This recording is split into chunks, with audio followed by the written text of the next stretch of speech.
Hello, j'espère que vous allez bien. On parle d'un manga aujourd'hui un peu comme ce qu'on avait fait sur Kimi no Knife il y a quelques semaines, à savoir que ces derniers temps, j'ai pas mal exploré les tréfonds de ma bibliothèque, de mon étagère, et j'ai relu des vieux mangas un peu oubliés, même par moi en fait, que j'avais déjà lu mais que j'avais dans ma collection et que j'avais un peu zappé. Et là, en l'occurrence, c'est Kurohime que j'ai relu ces derniers jours. Un manga qui maintenant a 25 ans. Il a commencé à être publié en 2000 au Japon, en 2006 en France par par Tonkam, qui à l'époque n'était pas Delcourt Tonkam, c'était juste Tonkam.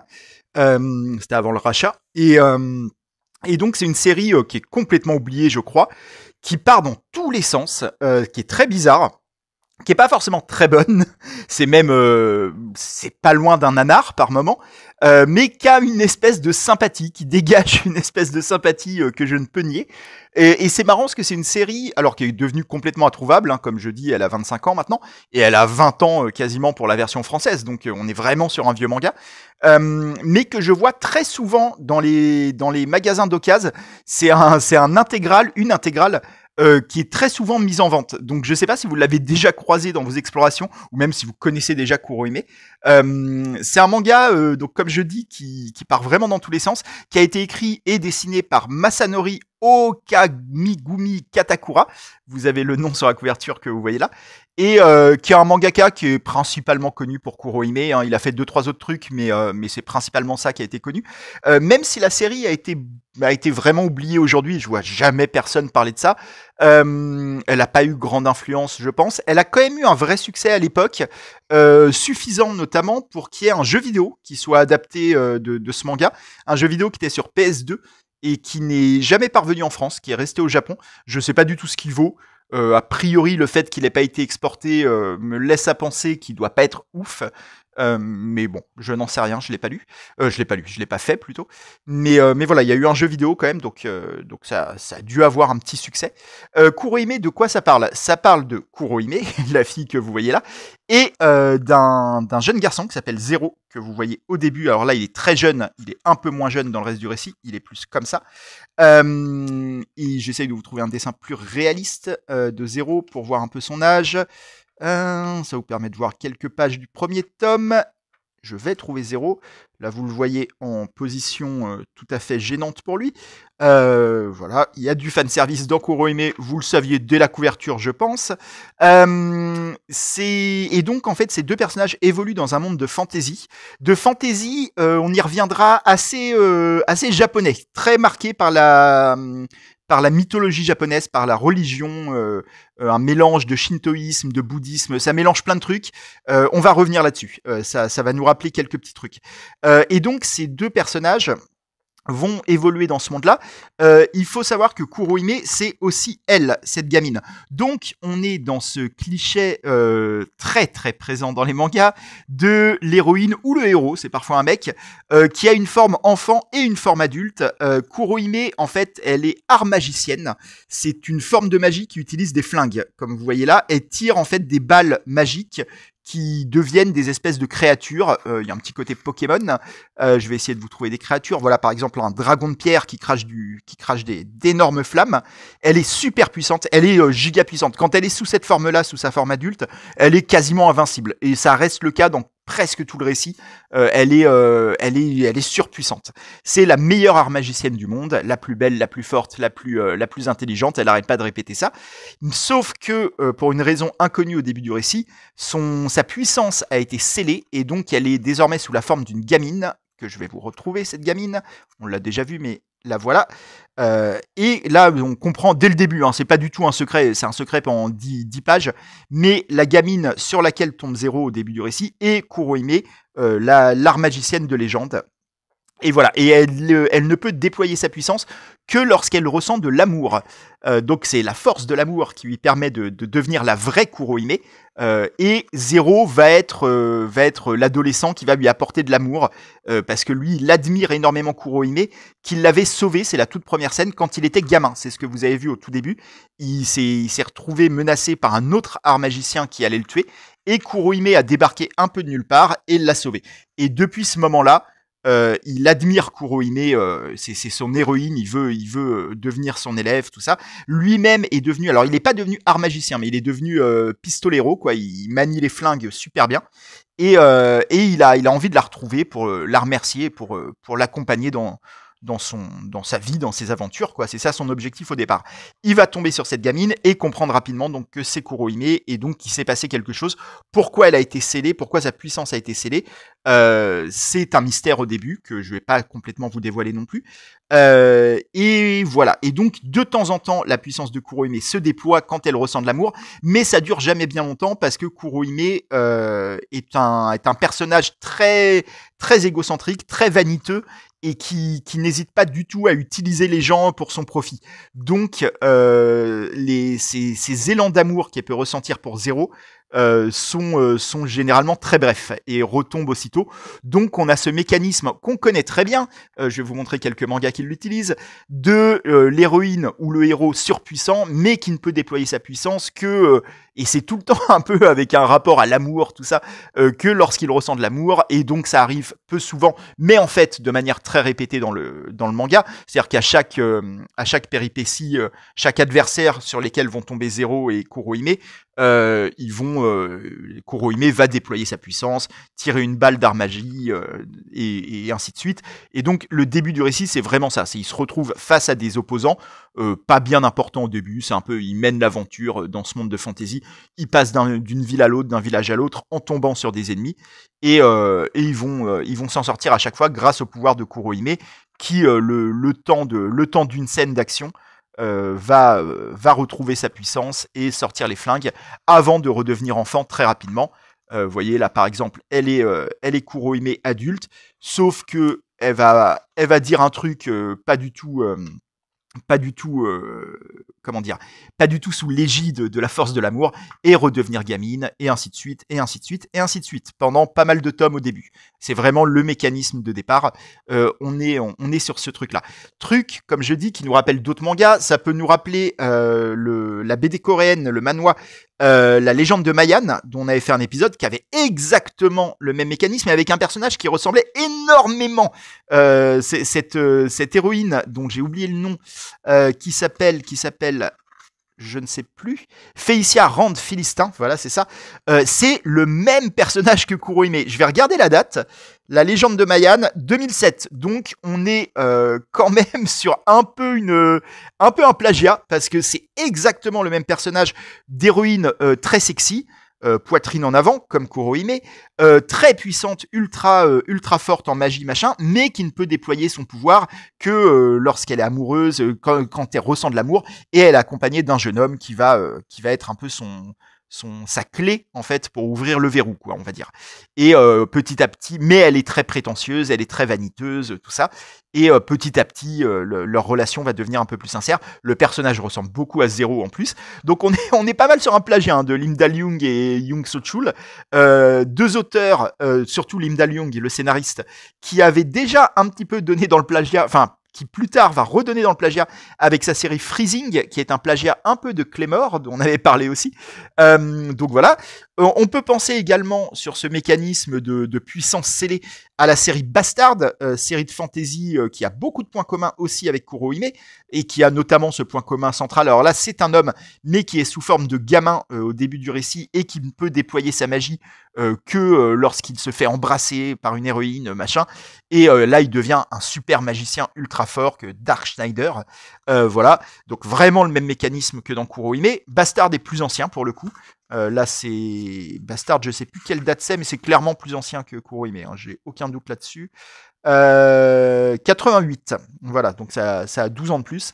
On peut aussi penser, toujours sous cet aspect d'un personnage qui est à la fois enfant et adulte selon les scènes, et qui déploie son pouvoir sous sa forme adulte, à un manga dont on a parlé très récemment, New Authentic Magical Girl, qui a le même principe. Alors là, c'est pas la force de l'amour. New Authentic Magical Girl, ça twiste un peu le truc, mais on est quand même là-dessus. Donc voilà, c'est une grande tradition des mangas, ce truc-là. Donc on retrouve dans Kurohime, et on retrouve plein d'autres trucs qui vont nous rappeler plein d'autres œuvres hein, dans Kurohime. C'est un patchwork, Kurohime, de plein de trucs. Il y a très peu de surprises, il y a très peu d'originalité fondamentalement, mais l'originalité en fait de ce récit va plutôt venir de la manière, de la décomplexion avec laquelle l'auteur, donc Masanori Okamigumi Katakura, a mélangé tout ça et en surdosant absolument tout. C'est-à-dire que il y a des flingues magiques, il y en a beaucoup des flingues magiques, et ils sont très magiques. Et vous voyez, ça tire des balles dans tous les sens. Il y a des créatures, va y en avoir beaucoup. Il y a des dieux qui vont être aussi très importants. Il y a tout un tas d'éléments, et en fait il le dit, je crois, dans l'avant-propos, dans la petite note de l'auteur, du premier tome. J'ai bourré cette série de tout ce que j'aime. Du coup, je prends un grand plaisir à la dessiner. Kurohime est important pour moi afin de ne pas oublier la joie de créer une bande dessinée. Et en fait, je crois vraiment que c'est sincère. C'est-à-dire que dans Kurohime, il a mis absolument tout ce qu'il pouvait. Il y a de la fantaisie, il y a de la magie, il y a de la mythologie, il y a des démons. Ça mélange tous les panthéons. C'est-à-dire qu'il y a des démons et des dieux très shintoïstes, très bouddhistes. Il y en a aussi qui rappellent beaucoup plus des mythologies plus occidentales. Il y a un rapport à la mort, le symbole de la mort est beaucoup plus grande faucheuse. Là, comme vous voyez, il y a des démons de la mort, je ne sais plus comment ils s'appellent, mais des espèces de succubes. Il y a tout un tas d'imageries qui se mêlent. Il y a la fantaisie à flingue aussi, qui est un truc très japonais, qu'on a beaucoup moins vu en Occident pour le coup. Au Japon, on l'a vu plusieurs fois. On l'avait vu dans une série dont j'ai parlé au tout début de la chaîne, qui se trouve juste là, qui s'appelle The Arms Peddler, série un peu avortée, qui s'est arrêtée au bout de 7 tomes, mais on n'a jamais eu la fin. Série que j'aime beaucoup, qui a énormément de points communs aussi avec Kurohime, notamment le fait d'avoir une héroïne à cheveux blancs, qui est elle, et qui est aussi une porte-flingue, qui est aussi une pistolero. Alors, je trouve que The Arms Peddler a plus de... Je sais pas, ça me parle plus que Kurohime, on va dire, c'est une série que j'aime plus. Il y a un truc Lovecraftien un peu dans Arms Peddler, un truc plus sombre, plus dark fantasy. C'est un peu plus sérieux, on va dire, parce qu'on va revenir là-dessus. Kurohime a aussi un côté comique, pas que, mais aussi. Là où Arms Peddler est beaucoup plus sombre. Mais dans les deux, il y a cette figure qui est une figure qui m'intéresse beaucoup, de la femme, de cette héroïne qu'on a vue dans beaucoup de mangas, qui est une héroïne très forte, très sexy, avec une part sombre, un passé un peu inconnu, et qui a les cheveux blancs. Et en fait, cette description que je viens de faire qui est un mélange en même temps on va dire, d'attraction sexuelle avec le côté sexy, tout ça, et de mort. C'est une distributrice de mort. Et cette figure-là, avec les cheveux blancs, j'insiste sur ce point, est une figure qu'on a beaucoup vue dans la fiction japonaise, dans les mangas, dans les jeux vidéo. C'est un type de personnage bien précis, qui est très présent, et pour des raisons intéressantes, notamment sur les cheveux blancs, parce qu'en fait c'est un détail tellement particulier que je trouve étonnant qu'on l'ait autant retrouvé dans la fiction japonaise. Je l'ai moi-même utilisé d'ailleurs un peu en hommage à cette tradition d'héroïne là, dans mes romans Les Mondes Miroirs, avec l'héroïne Elsie que vous voyez là, qui elle aussi a des cheveux blancs, qui elle aussi est assez sexy, mais en même temps qui est une tueuse. Voilà, donc c'était vraiment un hommage, si je puis dire, une continuation complètement assumée de cette tradition d'héroïne là. Et donc Kurohime est un patchwork, comme je disais, de plein de trucs qu'on connaît déjà, que vous connaissez déjà si vous êtes lecteur de manga, mais qui sont mélangés les uns aux autres, avec une vraie décomplexion, avec un truc, un bonheur un peu enfantin de la part de l'auteur, qui fait n'importe quoi. Ça va partir dans tous les sens, le récit. Ce que je vous ai raconté au départ, et vraiment, c'est le point de départ, et pendant 2-3 tomes, c'est ça. On va suivre Zero et Kurohime se balader de village en village, sans trop de but. On comprend pas bien quel est le but. Alors, le but, c'est libérer Kurohime de sa malédiction, quoi, qu'elle puisse être sous sa forme adulte en permanence. Elle y est quand même souvent dans le manga, mais techniquement, elle retourne à sa forme gamine assez rapidement. Et donc le but, c'est de la délivrer de sa malédiction. Mais dans les premiers tomes, il y a un truc un peu marrant, c'est une maladresse, très clairement de narration, mais qui est très commune, qui est qu'en fait, on va suivre les personnages évoluer. Cette image est très berserk, je trouve. Vous voyez à quelle scène je fais référence, je pense. Et oui, on va suivre les personnages évoluer d'un lieu à un autre, en permanence et partir un peu à l'aventure et régler des petites aventures à droite à gauche. Mais leur objectif sur pourquoi ils sont en voyage est pas très clair finalement, parce qu'en fait il n'y a pas de raison qu'ils aillent plutôt à tel endroit plutôt qu'à tel autre. Ils sont un peu en errance quoi, et ils vont vivre des petites aventures. Mais au bout de quelques tomes, là on est dans le 5e et c'est à peu près là que ça va se jouer. J'essaye de bien vous montrer la couverture. Va se dessiner une image beaucoup plus large. On va commencer à comprendre pourquoi Kurohime a été maudite et on va comprendre, alors c'est un peu un spoil mais voilà, on est tome 5, on est à un quart à peu près de la série. La série fait 18 tomes, vous voyez derrière.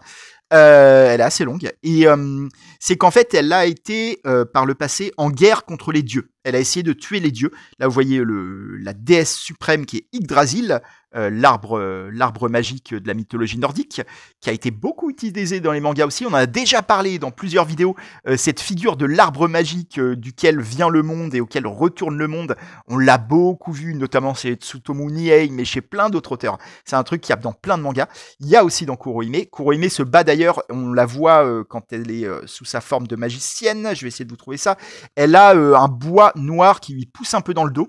Peut-être plutôt dans les premiers tomes, et qui est très mystérieux. C'est même au début, c'est complètement incompréhensible pourquoi elle a une espèce de branche d'arbre dans le dos. Vous la voyez très bien là. Et en fait, c'est lié à la mythologie aussi. C'est l'arbre de la création. Elle est accompagnée du bois des dieux. Je vous en dis pas plus, mais c'est un peu expliqué beaucoup plus tard dans le manga. Donc voilà, ça va mélanger tout ça. Et donc, à partir du tome 5, une histoire plus globale qui va s'écarter de cette suite de péripéties des premiers tomes va se dessiner. Et en fait, Kurohime est en guerre contre les dieux.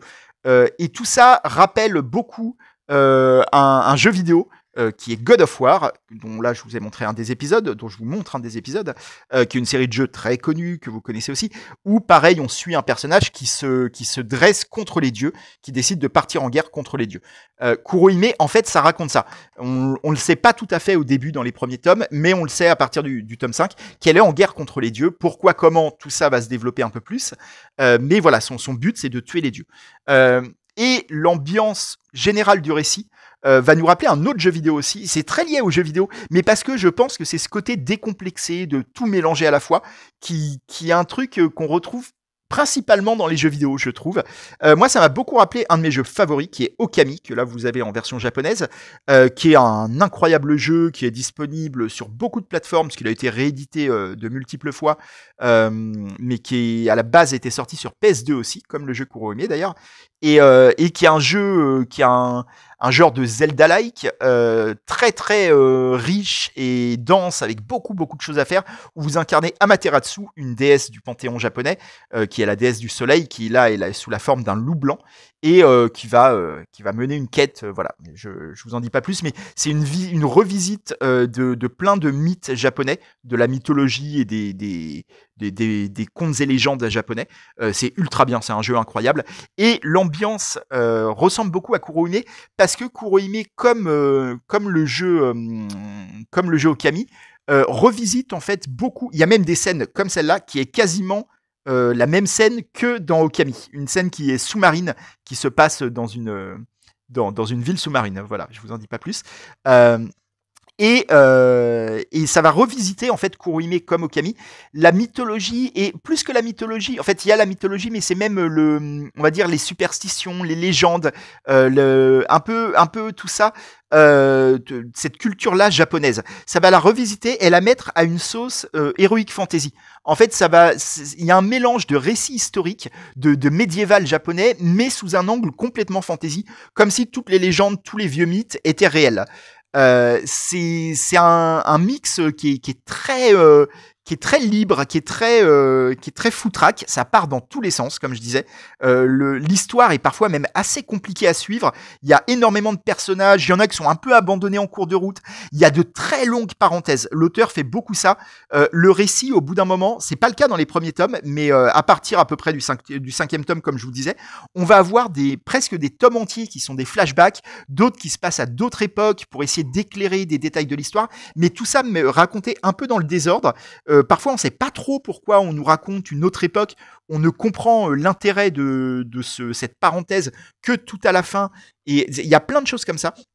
Donc c'est un récit qui part vraiment dans tous les sens, comme je disais, qui est un peu dur à suivre par moments, un peu maladroit dans sa narration. Il y a des moments où on sent que l'auteur en fait ne savait pas trop quoi faire de certains persos qui fait revenir à la fin, mais qui nous a présenté comme des persos super importants et puis finalement pas tant que ça.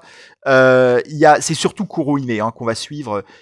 Kurohime et Zero, c'est vraiment les deux persos du début à la fin. Mais les autres persos, ils vont, ils viennent quoi. C'est même ce personnage-là, Asura, qui est une démon de feu, qui est très importante pendant un moment et puis qui après disparaît pendant quasiment 10 tomes. On sait plus où elle est. Puis elle revient à la fin. Enfin, il y a plein de choses comme ça. Donc il y a pas mal de maladresse, comme je disais, mais ça en fait un récit qui a une certaine liberté, bizarrement. Je vous montre cette page, je vais la garder de côté, je vous expliquerai pourquoi je la gardais de côté. Qui a une certaine liberté, qui a une certaine... Il y a un truc bizarrement joyeux, en fait, dans la manière dont l'auteur ne se pose pas de questions de... est-ce que je peux faire ça? Est-ce que ça a un sens? Est-ce que ça apporte quelque chose au récit? Il fait ce qui lui passe par la tête. Donc, il y a des moments beaucoup plus heureux que d'autres dans la manière dont ça s'agence dans le récit, dont ça forme une image d'ensemble. Mais de manière générale, il y a un truc libre. C'est un manga de liberté, c'est assez bizarre, qui parle beaucoup d'amour aussi. C'est marrant, ce truc de la fleur là qui sort de sa poitrine est très important pendant quelques tomes et puis plus du tout après. C'est pareil, c'est des trucs qu'il abandonne un peu en cours de route. Mais ouais, il y a un sentiment de liberté, en tout cas, de liberté un peu adolescente, de truc de vraiment faire ce qu'il a envie. Et je reviens à son mot de l'auteur du premier tome, comme je vous disais, où il dit j'ai mis dans Kurohime tout ce que j'aimais. Et je crois que c'est vraiment ça qu'il a fait. Il a mis tout ce qui lui passait en tête, tout ce qu'il avait envie de dessiner, de l'action, un peu de sexy, du fanservice pas mal, comme je vous disais, de la mythologie, de l'amour, des sentiments, plein de trucs, de l'humour aussi. Il a tout mis, il a tout mélangé. Il y a des moments beaucoup plus dark que d'autres.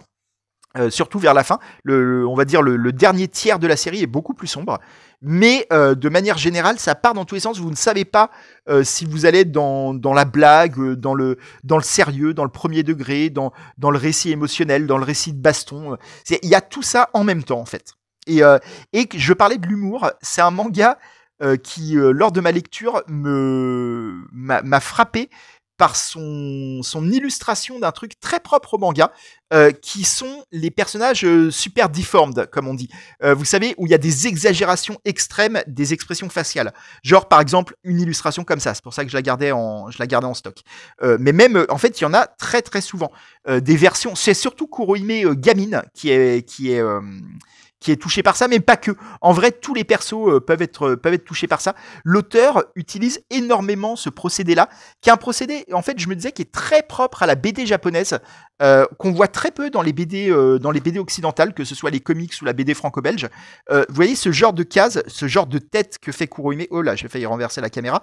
Quand elle a faim, quand elle est énervée, quand elle est surprise. Vous voyez, ce genre d'expression, c'est très très propre au manga en fait.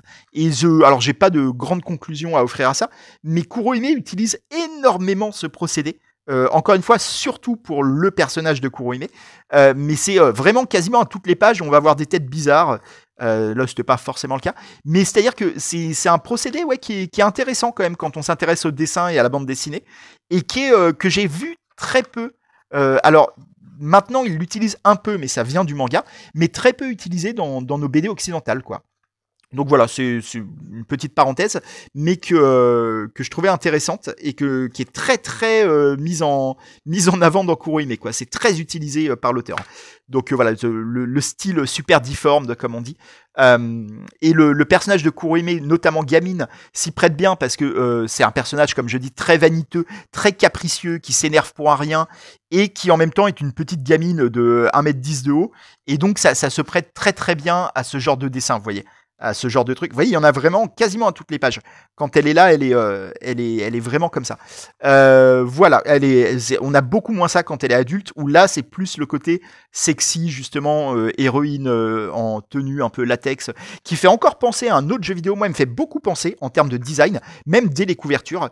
Elle me fait beaucoup penser à une autre héroïne de jeu vidéo, je sais pas si vous voyez, qui a un peu oublié aussi, mais qui avait un marqué à son apparition, qui est Bayonetta. J'ai pas le jeu à vous montrer, mais voilà, il y a un look avec des très longs cheveux, des tenues noires, ultra sexy. et qui est magicienne et qui maniait des flingues d'ailleurs aussi. Je suis en train de réaliser. En fait, Bayonetta, c'est peut-être aussi inspiré de Kurohime. Alors, elle avait les cheveux noirs en l'occurrence, mais il y a peut-être une inspi à voir. En tout cas, c'est vrai que ça ressemble beaucoup. Je suis en train de le réaliser tout en vous parlant. Le jeu vidéo Bayonetta, qui a une suite d'ailleurs que j'ai jamais fait, et d'ailleurs où Bayonetta se battait aussi contre des dieux en fait. Donc il y a vraiment, ouais, ça se trouve, c'est très inspiré de Kurohime quand même. Kurohime qui est beaucoup plus vieux que Bayonetta, encore une fois. On est sur un manga des années 2000. Voilà, donc c'est un manga encore une fois qui part vraiment dans tous les sens, qui n'est pas du tout parfait. Le fait justement qu'il parte dans tous les sens est vraiment au détriment de la narration. Je vous remonte des visages qui partent eux aussi dans tous les sens. Et vraiment au détriment de la narration. Il y a des longs passages, et quand je dis des longs passages, c'est pas un chapitre, c'est plusieurs tomes à la suite qui donnent l'impression d'être des parenthèses dans le récit, où on s'écarte complètement du récit initial, on ne sait pas trop pourquoi. À la fin, on comprend qu'en fait, on était quand même dans le récit initial, mais de manière un peu détournée. Il y a quand même des dessins impressionnants en termes de monstres, notamment. Il y a un truc, l'auteur Masanori Katakura aime bien les monstres géants, les jeux sur les échelles. Les dieux, notamment, contre lesquels va se battre Kurohime au bout d'un moment, sont souvent très grands. Vous voyez des dessins comme ça, c'est quand même pas mal, quoi. Il y a une recherche de design qui est plutôt intéressante. Je ne sais plus ce que je disais. Là, je tombe sur plein de dessins de monstres géants, c'est cool, ça illustre mon propos.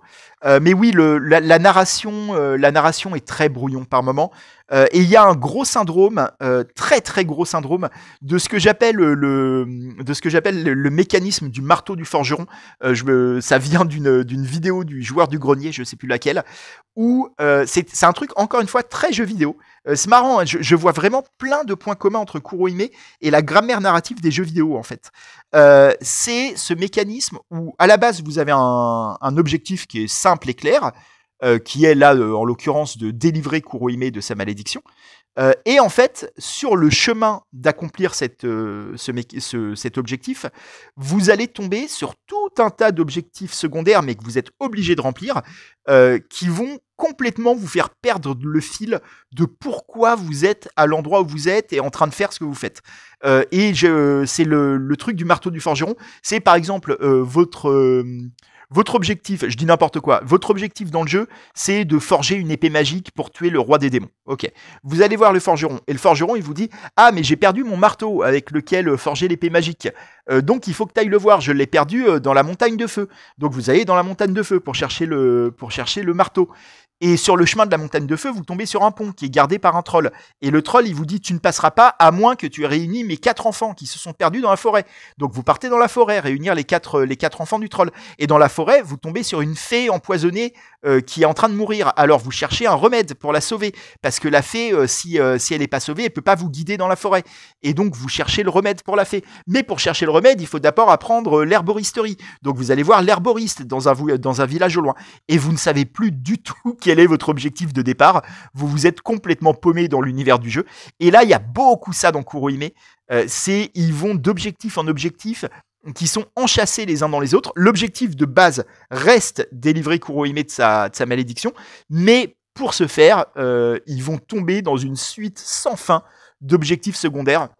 Donc le récit est très labyrinthique par moment. Et en plus, comme je dis, l'auteur, au bout d'un moment, joue beaucoup avec la temporalité. Et il joue assez mal avec. Je pense que c'est pas un jeu. C'est pas comme Bakemonogatari, un autre manga dont on avait parlé, où il y a un jeu volontaire pour perdre le lecteur et pour enchasser, encore une fois, j'utilise beaucoup ce verbe, les temporalités les unes dans les autres, où en fait, il y a la moitié du manga qui est un flashback de l'autre moitié, des choses comme ça.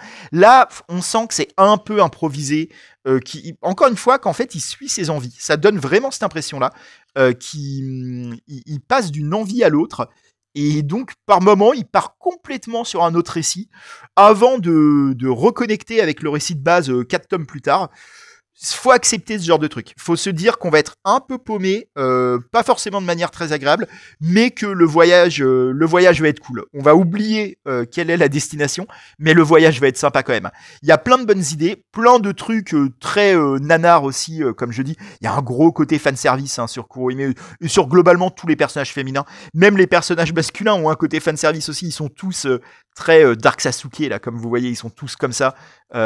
C'est vraiment voilà ce genre d'image. Donc voilà, faut accepter tout ça. C'est pas un grand manga, c'est pas un chef-d'œuvre, c'est pas un must-read, mais ça a été une relecture ces derniers mois qu'en fait j'ai bien apprécié, et notamment la deuxième fois parce que j'avais quand même, en fait, je me souvenais plus trop du récit, mais en le relisant, il y a des trucs qui me revenaient. Et donc, en fait, j'anticipais un peu ce qui se passait et je comprenais un peu mieux, je pense, le déroulement de l'action que lors de ma première lecture. Donc ça m'a bien plu en fait.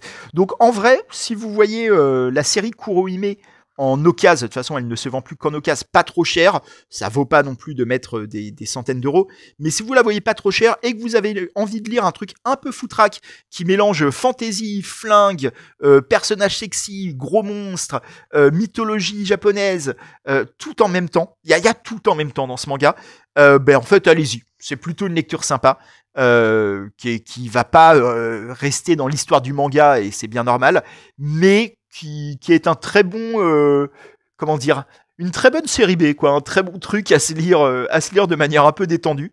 Voilà, moi j'ai pris du plaisir. Voilà, je voulais vous en parler, c'est chose faite, j'espère que ça vous a intéressé. Dites-moi s'il y en a qui connaissent, parce que vraiment c'est marrant, en fait je lisais très peu de mangas, c'était un moment où j'avais un peu arrêté de lire des mangas, au moment de la publication originale de Kurohime, donc au début des années 2000, en France c'était 2006, c'était vraiment un moment où je lisais extrêmement peu. Et donc je sais pas quel impact ça a eu à l'époque, mais en fait je le vois tellement souvent vendu en occasion, que ça doit vouloir dire qu'à la base, il a été pas mal acheté, quoi. Donc, il y a peut-être parmi vous des gens qui connaissent, en fait, Kurohime et qui ne l'ont pas complètement oublié. Ça en parle jamais. Je ne vois jamais ce nom mentionné où que ce soit. Et encore une fois, c'est un peu normal, hein, c'est vraiment pas un manga immortel. Mais ça mérite d'être lu si vous avez envie d'un truc un peu bis, un peu léger. Enfin, léger. C'est même pas léger, parce qu'il y a tout un truc mythologique assez lourd. Hein. Ça se parle de guerre contre les dieux, de libération de l'espèce humaine, tout ça, de destin, de choses comme ça. Mais la narration est un peu légère, quoi. Comme je dis, il y a une grosse dose d'humour, ça joue sur le design des persos. J'essaie de vous montrer des coups. Il y a un très très long flashback, mais vraiment de 5-6 tomes, hein, avec ces deux gamins là que vous voyez. Et Kurohime au milieu. Parce que Kurohime va changer de forme de nombreuses fois. On va la voir un peu à tous les âges, gamine, adolescente, adulte. C'est pareil, l'auteur change au gré de ses envies. Il va trouver des prétextes scénaristiques pour expliquer qu'elle change de look, mais globalement, ça reste le même personnage. C'est vraiment, ça fait juste, ça donne juste l'impression qu'il a voulu changer, oui, au fil de ses envies, quoi. Voilà. Je crois que j'ai dit à peu près tout ce qu'il y avait à dire sur ce manga. Il y a 2 tomes qui ont le droit à des dorures sur la couverture. Je ne sais pas pourquoi. Le tome 7 et le tome 14. Le 7 étant un chiffre très important en mythologie. Peut-être que c'est ça. Il y a des gros changements. En fait, c'est peut-être ça d'ailleurs. Ça correspond peut-être à ces tomes-là. Non, je crois pas d'ailleurs, parce que ça doit être. Moi, j'en sais rien. Mais il y a des grosses ruptures. En fait, il y a un peu trois grandes étapes à l'histoire de Kurohime. Il y a 3 gros changements qui changent un peu le paradigme, comment dire, qui change l'objectif en fait de la mission, si je puis dire, de la narration. Il y a 2 gros changements, quoi, donc 3 grandes étapes en tout. Je vous en dis pas plus parce que je vais pas tout spoiler non plus. Mais voilà, et je crois que j'ai tout dit. J'espère que ça vous a intéressé, j'espère que vous allez bien, et j'espère on se retrouvera la semaine prochaine pour une nouvelle vidéo. Je ne sais plus sur quoi, si je sais sur quoi, je veux la faire, ce sera sur ça, qui est tout à droite, Knitting Life, le dernier manga en date de Tetsuya Tsutsui, que j'ai trouvé intéressant. Voilà, il y a des trucs à en dire. C'est en 2 tomes, c'est terminé, et on en parle la semaine prochaine. Je vous dis à bientôt, et je vous souhaite le meilleur, prenez soin de vous. Ciao.